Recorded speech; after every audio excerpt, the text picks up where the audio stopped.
तुमच्या सोबत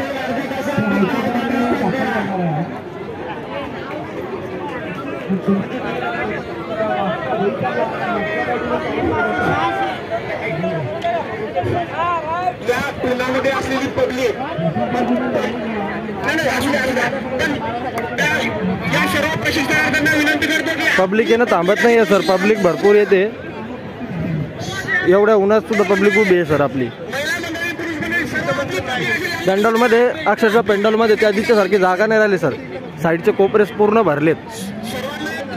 हे बघा सर, आणखी ही जी पब्लिक दिसत आहे तुम्हाला, आणखी पब्लिक येतच आहे सर. आणि सर हे इकडे बघा, हे जे आहे ना, इकडं सावलीची व्यवस्था नसल्यामुळे पेंडॉल थोडा कमी पडल्यामुळं काही प्रशिक्षणार्थी इकडं साईडला बसलेत बघा. इकडं हे सगळे आपले प्रशिक्षणार्थी आहेत सर, सगळे. पुढं जागा नसल्यामुळे हे इकडं साईडला बसले.